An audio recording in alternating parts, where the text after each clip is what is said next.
Hi, this is Scott Garibay, and today I want to talk about American politics and specifically Dinesh D'Souza's brand new film, Vindicating Trump, which came out at the end of September uh, 2024. So Dinesh D'Souza, to my knowledge, is a right-wing filmmaker. I think he made 2000 Mules, another movie that was essentially about voter fraud. So this is actually, he's made several films. And so let's talk about this movie. And then, so first of all, let me explain why I went to this film. I definitely would not have gone to this film on my own, right? So, buddy of mine was like, "Hey, I'm going to see this movie on Saturday. You want to come?" I was like, "Yeah, bet, I'm in." Right? I don't take for granted my friends inviting me to anything. Every time I get invited to anything, I feel honored, and and I want to show up and I want to go. And so I did, right? And I went to this with an open heart, open mind, right? And I'm glad I did. I had a wonderful evening, and I will say this, right? Like, so let's get, and actually in this video, all I'm going to talk about is what I liked in the movie, okay? But because I review movies here all the time, I really don't want to rate this film, but I think that would be cowardice, right? So I'm going to rate it 2 out of 5 stars for me, okay? I would love to tell you everything that goes into that rating, but I would much rather just talk about the film from a political perspective. But I didn't want to give my rating. 2 out of 5 stars. The evening was great. I had a great time. Got to see the movie with my friend. We went and got a pizza afterwards. It was really nice. We got to talk. It was a wonderful evening, right? So and that's not a small thing, because if you're a Kamala fan and you want to go see a Kamala movie now, you ain't gonna be able to see that movie. Ain't nobody ever made a movie about Kamala, right? And frankly, I don't think anybody ever will make a movie about Kamala, period, right?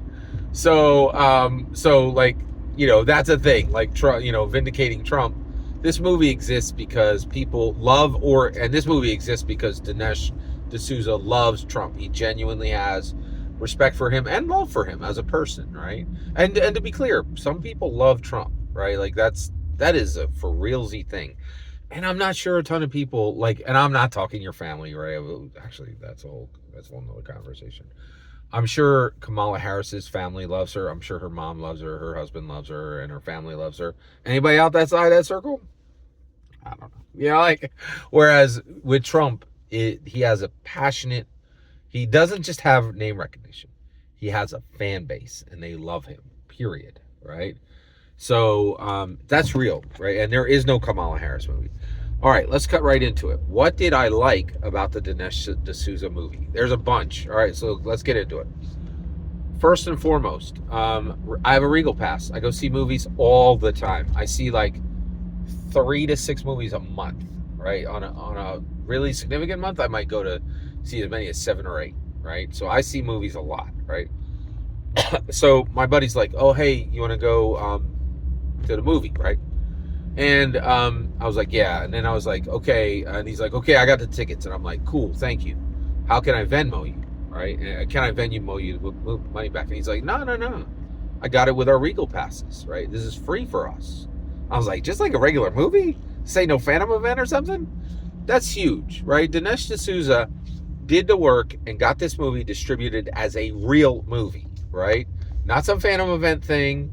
And I don't want to be dismissive of Phantom events, but I am kind of being dismissive of Phantom events. It's a really big deal if you can get your movie released as a real movie. That's not a small thing. It's not easy to do. You got to know what you're doing. You have to have a level of expertise, right?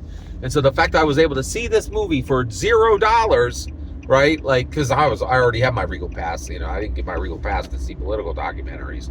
So this was nothing. This cost me nothing. That's really nice, right? So that was excellent. That's no small thing. That is a very big deal. All right. Second, I actually learned something about Trump, a real thing about Trump that I did not know. They shut down a lot of other lies about him. I did not know this. They put it right in the movie. There was a point in time in Trump's life, and it might have been, 20, 30 years ago, where Donald Trump was the single individual building owner in New York City. I was like, what? Are you kidding me? Right? I did not know that, right? Now, I'll tell you right now, I go to New York City. I love New York City. I know about New York City, right? There is so much money up there. I can tell you right now, that dude is a billionaire. And I can tell you how I know, right? To own real estate in New York City is outrageously difficult, right? Ain't nobody with hundreds of millions of dollars owning multiple buildings in New York City. You need billions to be in that game, right? So all this nonsense, oh, is Trump a billionaire? Yeah, I can tell you right now, he's a billionaire, right? You do not cobble together an empire of New York City real estate buildings in the city, right, without billions. He is definitely a billionaire. So, and has been a billionaire for years and years and years. I call truth to the lie, in my humble opinion. All that nonsense that Trump wasn't a billion, that's ridiculously absurd. Trump has always been a billionaire. Trump's been a billionaire for 5 decades, in my opinion. Okay, all right, especially after learning that, because I'll tell you, that ain't small potatoes. You do not own like 10, 20, 100 buildings in New York City without being a billionaire. You simply do not. All right, because those people do not play. Like, people die for New York City real estate. You have no idea. You remember when he was like, fight. That fight is in him because he owns New York City real estate. You have no idea the type of competition it takes to own a New York City building and the trouble that comes with it. And you have to fight. You have to fight constantly. Okay, so that's real. That is extremely real, for realsies, right? All right, let's keep going. So the other thing is they actually covered his assassination, right? And the one that, the good one, like the one that was executed much better than the other one, that jank, like, golf course nonsense, that really wasn't executed very well. But the one in Pennsylvania, that thing was like for realsies, right? That was very serious and a quite genuine attempt to kill a U.S. president, right? And so, and I had never seen the footage. And the reason, and that's not a small thing, man. I do not watch a lot of video content about politics. And the reason why is I generally despise almost anybody. I really despise mainstream news. So the only thing I'm ever seeing is something that looks like a podcast or sounds like a podcast. And I like that remove. Right? So, and so here's the thing. So one, I can't believe that dude got that close to him, because there were not that many buildings, and none of the buildings were that high, right? Now, I think the reason why he was able to do it is that, they were like, hey, why'd you let him get so close with a rifle? Why'd you let him in with a rangefinder? Dude, this is a Republican rally. There's rifles everywhere. People were open and carrying. Everybody got a rangefinder. Like, it was very, seeing a gun in a Trump rally is nothing. Like, it's nonstop, right? Like, everybody there supports open carry. Are you kidding me? Like, so. But I was very impressed with the footage, and it was even more dramatic than hearing about it, right? The one thing that I thought was really good was that Dinesh D'Souza actually interviewed Donald Trump, and Donald Trump said, "Hey, did you guys notice? Did you guys notice? No one ran, right?" And I was like, "Yeah, that dude was he was popping caps off in the middle of a population, and people were staying in place." They were screaming. They were upset, right? But ain't nobody run. And you got to give it to them. Republicans, man, they down for the skirmish. They are down for the skirmish. I'll tell you right now. Woo! Kamala wins in the fall.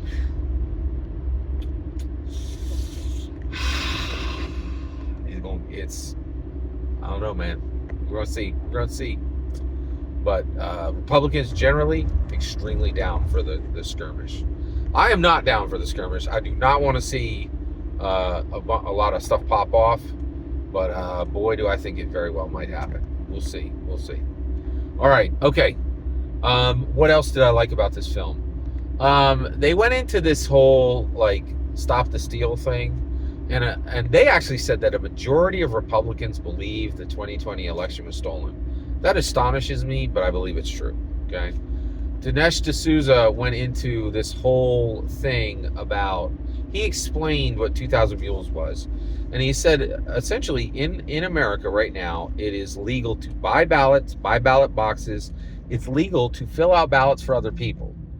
And the only thing, the only problem is when you actually submit those ballots, and you sign somebody's name that you're not, right? That's the only time that you've actually broken the law, right? So they did a good job of breaking down the ways that they believe that the Democrats stole the election, right? I can't believe that. And they actually talked about it in the movie. They're like, Donald Trump said it. Like, they're terrible at making plans. They're terrible at ruling. They're terrible at government. They're terrible at all these things. So my question is then, why are they suddenly so effective at election fraud, right? Like, they acknowledge that in the film. They're like, we are saying they're super experts at this one thing, and saying they're pretty much terrible at everything else. And I was like, that is a bit of a disconnect, right? But I'm trying to keep it, But Dinesh D'Souza did do a good job of explaining why Republicans are concerned. Is there a reason for concern there? Yeah, I get it, right? I'm still not on this stop the steal thing.